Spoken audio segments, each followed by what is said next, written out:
Seja bem-vindo ao MedCellCast. Aqui a gente te ensina como se manter atualizado na sua jornada rumo à residência médica, mesmo que você tenha pouco tempo para estudar. Eu sou o Jader Burtê, sou professor de ginecologia e obstetrícia aqui da MedCell. E hoje eu vou conversar com o nosso professor de epidemiologia aqui da MedCell, Dr. Lucas Primo. Seja muito bem-vindo. Obrigado, Jader. Sempre um prazer aí participar contigo das atividades. O Lucas, então, ele é psiquiatra, né? Então, das aulas de psiquiatria aqui, das aulas de saúde coletiva, de epidemiologia. E hoje a gente vai fazer um bate-papo bem descontraído, né, Lucas? Pra gente falar sobre um tema que, às vezes, o pessoal, quando lê, né, que tem questão com número ao invés de letra... Torce o nariz.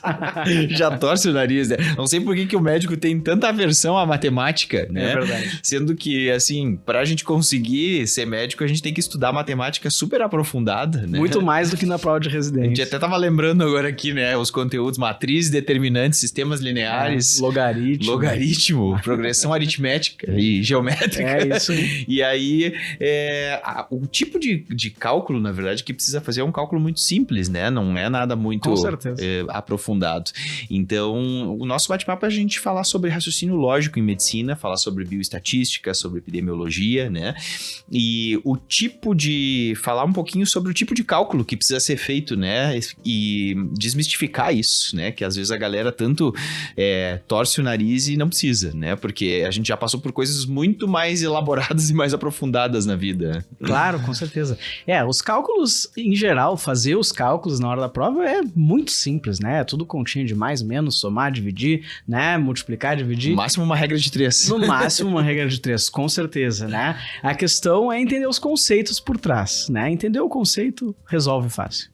Muito bom, excelente. Então, assim, primeira pergunta, por que tanto pânico, né, nas questões de cálculos em epidemiologia? Tem razão, assim, para todo esse pânico que às vezes as pessoas têm quando enxergam uma questão de cálculo? Pois é, sabe que assim, Jair, eu tenho muita convicção, assim, né, de que não é o cálculo em si que os alunos têm medo, né, porque fazer as contas são contas simples, né, talvez uma regra de 3 ou outra. Eu tenho para mim muito claro, assim, de que infelizmente nas nossas formações médicas, assim, o ensino de epidemiologia e bioestatística é um ensino muito, assim, feito para não dar certo, né? Então, assim, as pessoas decoram conceitos, não vem aplicabilidade prática nenhuma do que está se vendo, né? Então, aos poucos, o pessoal já vai, no meio da formação, ganhando ranço, a gente chama às vezes assim, né? com esse tema, e daí chega na hora de fazer a prova e já vem com toda aquela carga do que teve que passar durante a faculdade, né? Enfim, às vezes o material é chato pra caramba, né? Os livros de epidemiologia e bioestatística são tudo aqueles livros em preto e branco, ou no máximo um preto e azul, e era isso, né? Não dão exemplos muito práticos. Então, eu tenho muita convicção de que é isso. No momento que você enxerga, né, o conceito, entende, né, e consegue ver a aplicabilidade naquilo, vira uma cachaça, né? Daí o pessoal começa a gostar, inclusive, e sente prazer. Isso é uma coisa que é muito comum em aluno, né? Que eu já vi várias vezes, assim, de não entender um conceito. Esses dias eu tava com os residentes. Tava fazendo um clube de revista com os residentes, né, de um assunto que, claro, interessava eles. E aí ele apresentava o resultado em odds ratio e risco relativo, né? E daí eles não estavam me perguntando por que apresentava os dois tipos, né? Peraí, vamos fazer o seguinte, eu peguei o quadro, desenhei, e daí no momento que eu desenhei, expliquei para eles ali por que era diferente esses dois, todos têm a mesma reação do tipo, nossa, agora eu entendi, internalizou. Então é uma sensação de prazer, assim, de puxa, agora faz todo sentido. Então eu tenho certeza de que é por aí. No momento que entende o conceito, aquilo fica bacana, fica legal. Toda é uma questão conceitual, né? Sabe que eu comparo muito a epidemio com física, né? Porque a física é assim também.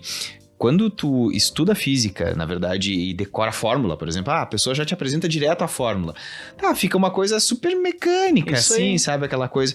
Mas quando tu entende o que é velocidade inicial, velocidade final, o que é aceleração... É isso aí. Aí, opa, não, só um pouquinho, faz sentido existir essa fórmula aqui, né? Então, as coisas começam a realmente fazer sentido no momento em que a gente aprende fora da caixa, né? Com certeza. De um outro jeito. É, isso aí, né? Nosso ensino de matemática no colégio também, assim, né? O ensino tradicional é muito assim, vai apresentar um teorema de Pitágoras, quadrado da hipotenusa igual ao soma do quadrado do catetos. E daí faz o quê? Dá um triângulo e pede para calcular a hipotenusa. Puxa, mas por que isso, né? Só aplicar a fórmula, não tem porquê. Agora, vai ensinar como é que o Pitágoras chegou naquilo, qual era o problema que ele estava lidando, né? Daí isso fica muito mais interessante, fica muito mais palpável e divertido daí, né? Porque a gente começa a entender como as coisas surgem. Excelente, muito bom. Lucas, em relação àqueles cálculos que precisam ser feitos quando eles solicitam na questão, né, para calcular o valor preditivo positivo, né, e eles colocam o valor da prevalência da doença na população, né, então assim, uma coisa é quando eles te dão ali a sensibilidade e a especificidade e perguntam para calcular o valor preditivo positivo, que aí tu vai montar a tabela ali, né, e vai achar o valor.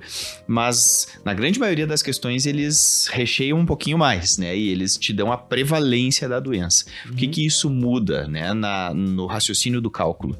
Perfeito. Essa é uma questão clássica, né, o pessoal tem usado muito esse tipo de questão nas bancas, nos editais, porque ela é uma questão que eu chamo que é uma questão resumo, né? Para o aluno responder essa questão, ele precisa saber tudo de métodos diagnósticos, então ele precisa saber todos os conceitos. Existem duas maneiras de fazer isso, né? Existe o que a gente estava conversando, inclusive, né? Que é a forma fácil e que até o dia seguinte da prova de residência que esqueceu, que é decorar uma fórmula, né? Tem uma fórmula de Bayes que pode ser utilizada, é uma fórmula que eu, Lucas Primo, não decoro, né? Me recuso a decorar aquela fórmula, é uma fórmula gigante, né? Tem ali A1 menos sensibilidade dividido por prevalência, vezes não sei o quê. Quer decorar e aplicar? Faz isso, vai dar certo, tá? Então, funciona. Eu prefiro ir com base no raciocínio. O que a gente faz, né?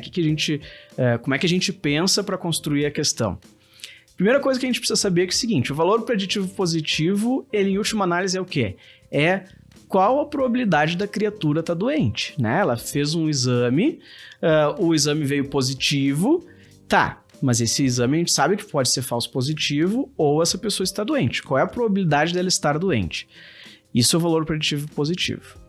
E o valor preditivo positivo, ele depende de duas coisas. Ele depende da acurácia do exame, ou seja, da sensibilidade e especificidade do exame, mas ele também depende da probabilidade pré-teste, que na maioria das vezes é a prevalência, tá? Que é o que aparece lá no enunciado.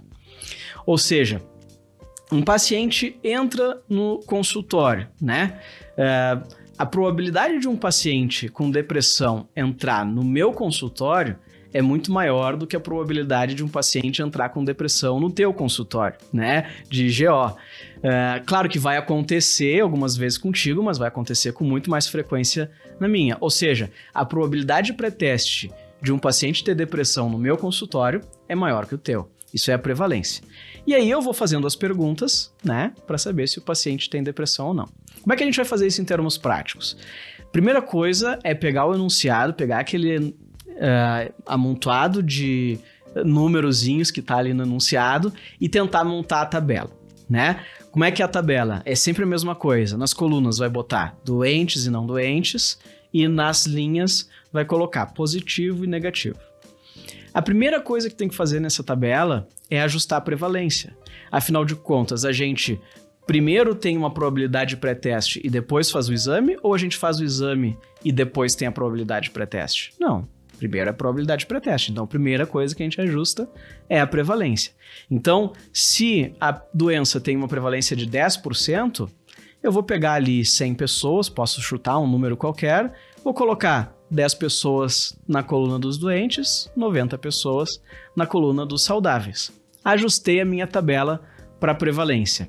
Agora, eu coloco a sensibilidade e especificidade. Entre aqueles 10 doentes, eu tinha uma sensibilidade de 90%, 90% vão ser positivos, 10% vão ser negativos. Depois, última etapa, ajusto a coluna da especificidade, que é os saudáveis, né? 90% de especificidade, 90% são negativos, 10% são positivos. Terminei a tabela. No momento que eu terminei a tabela, agora eu calculo o valor preditivo positivo.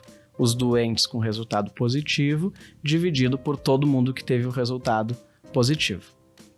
Uma série de etapas, né, Jader? Então isso já às vezes assusta o pessoal. Mas se a gente for pensar em termos lógicos, não tem nada a ser decorado. Não precisa, assim, decorar essas etapas. A etapa é qual? Primeiro eu sei a prevalência, ajusto sensibilidade e especificidade, calculo o valor preditivo positivo. Em última análise é isso. E uma dica que eu acho que é super simples, né? Às vezes a pessoa diz, eu tenho dificuldade de ajustar ali por causa do percentual. Faz por regra de 3. Exatamente. Né? Pega ali 1 por 1 e faz por regra de 3, que é super fácil, né? Então... Às vezes, a parte mais chatinha que daí envolve cálculo, que acontece com muita frequência, é que o seguinte, por exemplo, às vezes, vamos pensar que a prevalência da doença é 10%, né? Então, 10 estão na coluna dos doentes e 90 estão na coluna dos saudáveis.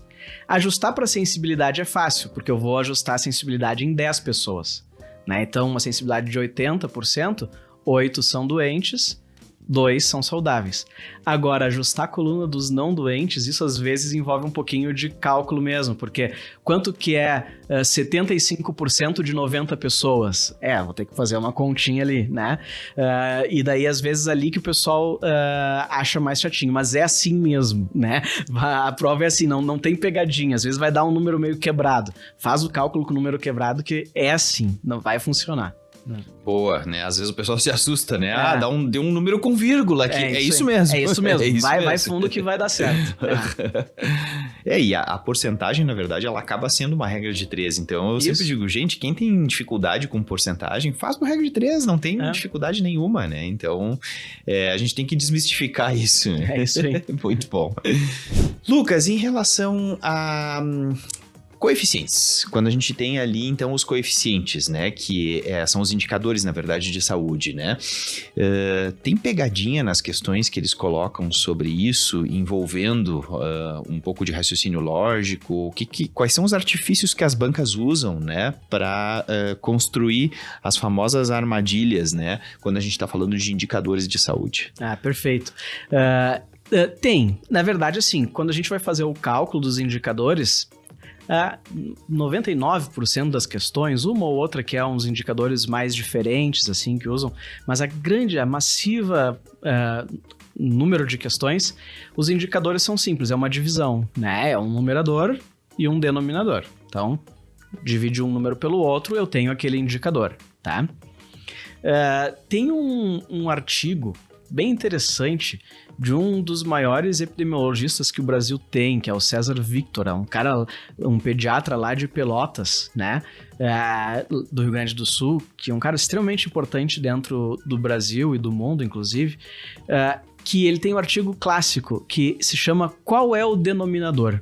Né? É um artigo publicado na Lancet, um artigo super importante, em que ele discute de que a grande dificuldade de construir um indicador é definir qual é o denominador. O numerador normalmente é fácil, né? Porque é o número de casos, é o número de óbitos, etc. Mas quem é o denominador? E é aí que o bicho pega na hora dos indicadores de saúde. Você saber qual é o denominador que precisa usar, né?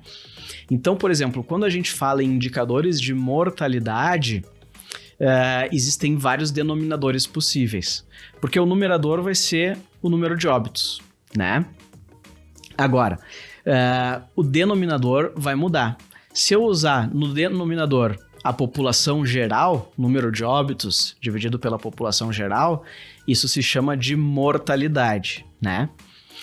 Então, esse é a taxa de mortalidade. Agora, se eu usar o número de óbitos dividido pelo número de doentes, daí não é população geral, né? É o número de doentes. Isso não é chamado mais de mortalidade. Por mais que no dia a dia a gente chama isso de mortalidade, qual é a mortalidade do câncer de ovário, né? Isso não é mortalidade, porque mortalidade é a população geral. Isso se chama letalidade. Então, às vezes a prova vai perguntar qual é a letalidade da doença, né? E tem outra pegadinha, às vezes, que as provas ainda cobram, que é quando o denominador não é nem a população geral e nem a população doente. É o número de óbitos geral. Então, por exemplo, qual é o número de óbitos por acidentes de trânsito dividido pelo total do número de óbitos? Isso se chama mortalidade proporcional, que é um outro indicador bem diferente, porque ele não dá indicação de risco por ser uma proporção. Então, mudando o denominador, a gente vai mudando o nome do indicador também, né? Além disso, tem uns outros indicadores que são uma pegadinha. Por exemplo, um que tu deve estar acostumado também, né? Que é a mortalidade materna, né? Então, a mortalidade materna é o número de óbitos em gestantes ou 42 dias após o parto. Então, esse é o numerador. E o denominador mais óbvio seria o número de gestações, né? Seria, afinal de contas, se eu quero saber qual é a taxa de mortalidade materna, eu divido o número de óbitos em gestantes pelo número de gestações. Mas é muito difícil a gente ter esse número. Afinal de contas, quantas gestações tem aqui em São Paulo hoje, né? Puxa, é muito difícil de saber. Então, isso no mundo inteiro, né? Mas tem um número que quase todos os países, assim, com um mínimo de desenvolvimento tem, que é o número de nascidos vivos. Porque é o seguinte, quando um bebê nasce, a gente tem que registrar, tem que dar uma declaração de nascido vivo, faz uma certidão de nascimento depois, né? E esse é um número de muito fácil obtenção. Então, o indicador de mortalidade materna é o número de óbitos em gestantes, ou até 42 dias após o parto, dividido pelo número de nascidos vivos. Porque é uma grandeza que é mensurável, né? Que a gente consegue medir, né? Realmente, se for pegar todas as gestantes, é impossível, né? Não tem... Impossível de saber. Não tem como... E sempre, às vezes, né, quando fala dessa parte de indicador de mortalidade materna, sempre tem aquele aluno, às vezes, que fica um pouquinho mais no detalhe ali, né? Lucas, mas e se o bebê nascer morto? Tá, ele não vai entrar no denominador. Mas às vezes tem gestação gemelar também, que tem mais de um nascido vivo. Então, claro, é um indicador imperfeito, é uma grandeza imperfeita, mas ele é muito próximo do número de gestações. Então, para finalidades práticas, o número de nascidos vivos ajuda. Muito bom, excelente. Lucas, em relação a um tema que eu vejo que a galera também costuma dizer, não, esse tema eu não quero estudar, não gosto e tal, né? Mas às vezes é puro pré-julgamento, né? Antes de conhecer, de entender um pouquinho, né? O que realmente significa. Eu lembro quando eu fiz mestrado, que eu tinha essa cadeira, né? Que era a cadeira de bioestatística, que o pessoal já começava a julgar e dizer que seria ruim antes de ter a cadeira. E a cadeira foi, no fim, a melhor de todas, assim. Que bacana, que bom que teve uma boa experiência. Não, né? Foi assim, era um professor que era sensacional, assim, que transformava todo aquele limão numa... Sim, que bacana. Não era uma limonada, era uma caipirinha mesmo. Que ele transformava, porque era muito bom. Então, assim, o que precisa saber de bioestatística, né, para a prova? Quais são os pontos que são relevantes, né, e o que realmente a gente tem que girar a chave aí para a pessoa acertar as questões de bioestatística? Perfeito. A bioestatística ela é um campo super grande, né? E assim, eu diria que ela não tem fim, né? Tem modelos estatísticos complexos, inteligência artificial, machine learning, tudo isso é estatística, né? Então o pessoal fala, não gosto de bioestatística, mas puxa, pessoal, inteligência artificial, aí que vocês estão vendo, ChatGPT, tudo isso é baseado em modelo estatístico, e não é diferente na saúde, é a mesma coisa, é a mesma estatística, né? A gente só chama de bioestatística porque tá dentro da saúde, mas é a mesma estatística. Então, é um tema muito amplo. Mas, ainda bem, para a parte da prova, é bem mais simples da maneira que cai, tá? Uma das coisas bem comuns de cair em prova e que é muito simples, né, é classificação de variáveis, né? Então, se a variável ela é numérica, né? Por exemplo, assim, o número de filhos que você tem, qual é a temperatura, qual é o peso, qual é a altura, né? São variáveis que são números. Na sua natureza, eles já são números, né? ou se ela é uma variável categórica. Que ela não é daí um número. A gente pode transformar isso num número, mas ela não é um número. Por exemplo, homem e mulher. A gente pode dizer que homem, lá para o teste estatístico, vai ser equivalente ao número 0, mulher vai ser equivalente ao número 1. Mas na sua natureza, a variável não é numérica, né? Uma pegadinha que uma prova cobrou esses tempos que foi muito sacana, eu fiquei com muito pena dos alunos. Os alunos me mandaram muitas dúvidas, né? Perguntaram qual era a classificação da variável faixa etária. E a maioria marcou como uma variável numérica, pensando que é idade. Mas idade é número, né? Idade é número de anos, então é uma variável numérica. Faixa etária não. Faixa etária é quantas pessoas têm entre 5 e 10 anos, né? Então essa foi uma pegadinha sacana que uma questão cobrou uma vez. Mas em geral isso não acontece. Em geral é bem simples assim. Essa é a variável numérica ou categórica, né? Um segundo ponto que as provas cobram é aquela interpretação de se o odds ratio, o risco relativo, ele tem significância estatística ou não, né? Ou seja, se aquilo é provável de ser ao acaso ou não, tá? E tem duas maneiras da gente ver isso. Uma é pelo valor P. Então, quando o valor P, se a questão apresenta o valor P, daí ela já facilita bastante se tem valor P. Se o valor P é menor do que 0,5, tem significância estatística, tá? Mas uma outra maneira que as provas cobram bastante, mais até do que o valor P, é pelo intervalo de confiança, né? Ele dá, por exemplo, um risco relativo de 2, e o intervalo de confiança é entre 1,5 e 3. O que você precisa saber para responder essa questão é saber qual é a medida de efeito nula. É aquela medida de efeito em que não tem efeito nenhum. Então eu sei que o risco relativo de 1, ele é um risco relativo que não tem efeito, porque, vamos lá, retomando um pouquinho, né? Risco relativo é a divisão do risco dos expostos pelo risco dos não expostos. Se o risco nos dois é igual, a divisão desse número dá 1. Né, dá o número 1. Então, o intervalo de confiança, como é que eu sei que aquilo é estatisticamente significativo ou não? Se o intervalo de confiança inclui o número 1 no risco relativo, né, ele tem a parte de baixo do intervalo de confiança é menor do que 1 e a parte de cima do intervalo de confiança é maior do que 1. Ele cruza o número 1. Não tem significância estatística. Agora, se o intervalo de confiança se situa totalmente abaixo ou totalmente acima do número 1, daí tem significância estatística, tá? Então é uma outra maneira. E uma terceira maneira que a prova cobra bastante são os testes estatísticos, tá? E aí eu tenho um mnemônico meio engraçado, assim, né? Meio, sei lá, o que o pessoal acha do meu mnemônico, mas é a maneira que eu decidi de ajudar o pessoal para responder. Que é o seguinte, é o Kaká quis corrigir cocô tomando a nova coca, tá? Já gostei. É o Kaká quis corrigir cocô tomando a nova coca. O que é essa frase, né?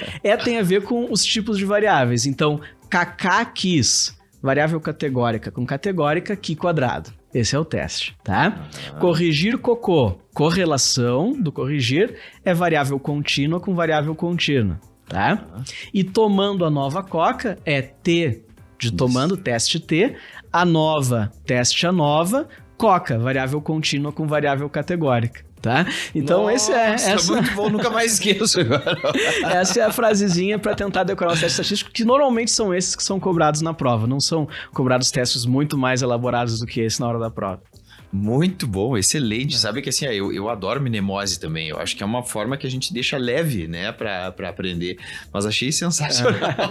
Muito bom. E eu acho que a estatística, ela tá em tudo na nossa vida, né? Então, esses dias eu me dei conta disso quando eu recebi uma dúvida, na verdade, de uma aluna sobre sangramento uterino anormal. E, inclusive, eu acrescentei isso, né, na minha aula, porque ela me perguntou assim, tá, mas de onde é que vem esse número 28, né? A média é 28, mas por que se considera que entre 24 e 38 dias ainda seria, né, um ciclo normal? Sim. E aí eu até acrescentei isso na aula, porque existe aquela curva de Gauss, que é a curva de normalidade, né, que é o que embasa, né, a bioestatística, e eles colocaram todas as mulheres no mundo dentro dessa curva e aquelas que ficam nas caudas, né, da curva, nos dois extremos ali da curva vão ser o que a gente considera como anormal. Porque é extremamente extremamente improvável de acontecer, né? Então, a estatística, na verdade, ela trabalha com isso, com probabilidade, né? Aquelas coisas que são muito comuns, normalmente elas estão na média ou muito próximo da média, ali com alguns desvios padrão de diferença da média. Aquilo que for muito distante da média costuma ser infrequente, né? E aí, para estatística, esse é o valor P, né? Aquilo que é muito infrequente, aquilo que a gente acha que tem uma probabilidade menor do que 0,05, é porque de fato vai ter uma significância estatística, porque é muito infrequente, é muito pouco provável que aquilo seja por acaso, né? Então é daí que vem a história do valor P. Exato, e muita coisa, na verdade, em medicina a gente usa isso, né? Muito. Dentro da minha área tem o espermograma também, o pessoal diz assim, mas por que o valor que consideram como de referência é esse? Gente, porque eles pegaram a média dos homens no mundo e eles viram que abaixo de 15 milhões é um número baixo de espermatozoides. São aqueles que estão lá no final da curva. Hemograma, hemoglobina, número de leucócitos, número de, enfim, glicemia de jejum, né? Então, qual é a probabilidade de ter uma glicemia de tal nível e não ter diabetes? É assim que a gente faz o cálculo, né? Então, todos esses números, todos esses valores de referência que a gente usa é justamente com base na estatística. A estatística tá em tudo na nossa vida, né? A gente não se dá conta e torce o nariz para ela, mas ela tá ali, ela tá guiando muita coisa, né? É isso aí. Pessoal, super obrigado aí pela participação de vocês. Continuem acompanhando. A gente vai estar sempre trazendo mais novidades e mais videocasts aí para vocês em todas as áreas, né, do conhecimento médico que vocês realmente precisam, especificamente aí nessa preparação, nessa construção aí, né, de preparação para a prova da residência. Muito obrigado.